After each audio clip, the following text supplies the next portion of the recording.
Hey guys, it's me again. I'm going to talk about fat burners today. I get a lot of questions asking what fat burner I recommend, what fat burner I use. I'm looking at a lot of programs or things that gals are doing to get in better physical shape as far as what they're eating, what supplements they're taking, and I'm seeing a lot of use of fat burners, and disturbingly enough, they're used when a gal, say, has 20, 30, even 40 pounds of fat to lose, or if they're a competitor, if they're really far out from show, say a good 20 weeks. And so I have a theory on fat burners, kind of where I stand on that. No one really knows exactly the efficacy of different fat burners. There's some evidence out, or not evidence, but some studies out there that are shady at best and not real promising as far as what they offer in the way of proving that such fat burners work, first of all, and second of all, if there are any long-term adverse effects from using fat burners. When you think about the ingredients in fat burners, what are they supposed to be doing? Well, it's usually they're trying to stimulate artificially one of three things, and that's either your sympathetic nervous system, your metabolism, or your central nervous system. None of which I feel is necessarily doable in anything measurable, but is it good for you? And I lean towards no. And it's not to say that I've never used a fat burner or I would never recommend a fat burner. However, if I were to recommend a fat burner or use one myself, it's going to be responsibly within the context of what we know about fat burners. So I think the term fat burner is kind of misleading because if you don't look beyond it from that standpoint, just by its name, it almost gives you the impression that it is something that you take that goes right in there and burns up your fat for you. And that's not the case. Believe me, because if it was, sign me up. I'd be one of the first ones to use it all the time. But that's not the case. So rather than it being a fat burner, meaning going in there and burning fat for you, it works kind of around, or it claims to work kind of around the back door by saying in conjunction with diet and exercise, it will artificially stimulate either your sympathetic nervous system, your central nervous system, or your metabolism, or a combination of the three.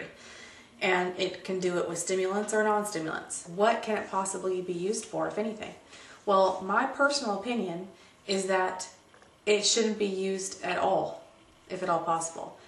But if you were going to use it at any point in your program, it has to be looked at with the proper viewpoint. And one, that it's used as a specific tool. Two, that it's used for a specific amount of time. And three, for a specific reason or goal. And that is only in the context of a figure competitor, at least for what I do. And it is generally implemented at, say, 4 to 6 weeks out from a show, if and only if that particular person has gotten to a specific stage in leanness of body fat, and we're manipulating diet and manipulating exercise, and they just need a little extra oomph to help encourage their body to drop below its normal set point for body fat. So everybody's genetic makeup and environment and chemistry and everything else is going to have them have a healthy range that your body wants to be at for body fat. And yes, you're going to manipulate diet and you're going to manipulate your exercise to encourage your body to go down that low, but it is going to be tough for your body to get there. It can be done, obviously, because there's lots of figure competitors, but when that stage hits, you can implement a fat burner to help encourage your body to go ahead and drop that extra body fat that you need to drop to get on stage. Now, I'd recommend rotating a stimulant fat burner versus a non-stimulant fat burner, and really being only on it for as little time as you possibly need, because the backlash potentially for using a fat burner can be pretty substantial. You can have the opposite effect. The directions on any commercial fat burner, it's going to say take consecutively for 30 days. Well, your body's going to adjust way faster than that. So a week to 2 weeks is really, at least from my personal experience that I've found, about all you really get out of it, if at all. And who's to really say that it's really doing its job anyhow? But my personal opinion, in no way is it to be used as a regular supplement to fat loss. And I picture it, because I'm very visual, so I need a visual picture in my head. If all the fat in your body that you want to get rid of is this big pile of garbage, you're going to come in, you have two choices. You come in with a backhoe, right? A tractor and a backhoe, and scoop it all up a few times and get her done. Or you can come in with, say, a little kitty sand shovel, right? The little plastic ones you get at the dollar store. And you can come in there with that little shovel and get to digging, and you've still got this huge pile of garbage.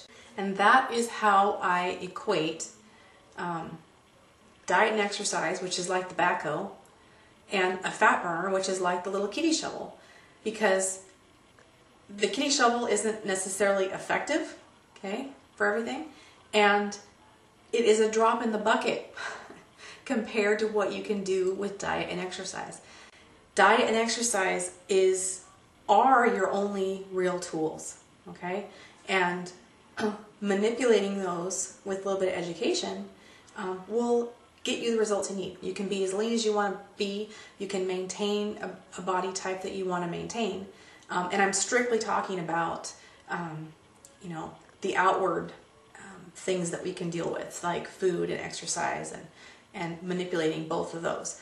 I'm not talking about the other dynamic that's on the inside, that being the brain, emotions, your relationship with food and all that. That's another ball of wax, which we should probably get into at some point as well, because that is its own beast. But anyway, regardless, that is my my outlook on and my viewpoint on fat burners.